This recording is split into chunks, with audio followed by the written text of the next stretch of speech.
Multiple Hawaii beaches were recently found to have consistently high bacteria levels. Yeah, it's all in the latest water report from the Surfrider Foundation. And our Casey Lund is live in Windward, Oahu to break it all down. Good morning, Casey.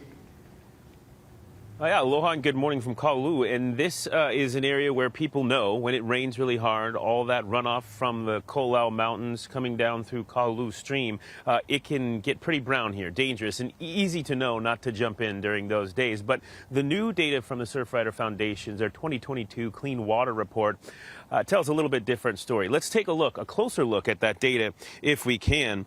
Here at Kaulu Beach, just 12% of the samples tested last year met the state's Department of Health safety standards, meaning that 88% of the time when they tested those samples, they came back as high levels of bacteria. And that's what put it on the priority list of 10 beaches across the country. Those levels only dipped low, by the way, below the high bacteria threshold 3 times, once in April, January, then in October of last year. Now, the Surfrider Foundation tested more than 9,000 water samples across the country at nearly 500 sites just last year alone. According to their data, more than 10 trillion gallons of untreated stormwater runoff flow into U.S. waterways each year. Now, each place has its own unique problems, but the Surfrider Foundation says one of the biggest problems here is our high concentration of cesspools upslope that drain into the watershed, empty into streams, and then eventually to the ocean.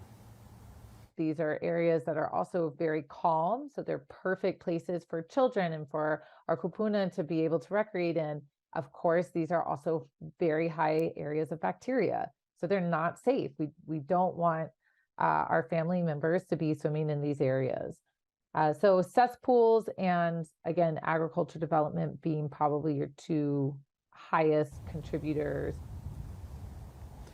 So I asked Lauren Blickley, she's the Hawaii manager, if there were any legislative wins this past season. She says the cesspool working group that's made up of legislators and other stakeholders accelerated the timeline from trying to convert cesspools here in Hawaii by 2050 to 2030. She says that's good, but there's still a lot of work to do. Namely, she says, state lawmakers need to put some work in to setting aside funding for those homeowners to convert their cesspools. Right now, the average cost of doing that, and it's probably gone up since we got that data last year, is around $20,000 for homeowners. So you got to imagine that's a lot of money for local families to spend. But she says it will be worth it, especially when you consider the high levels of bacteria that we have in some of our waterways here in Hawaii. We'll take you over to Kauai and talk about a couple of testing sites that had some pretty bad numbers over on the Garden Isle as well. We'll send things back into Steve and Grace, though, for now.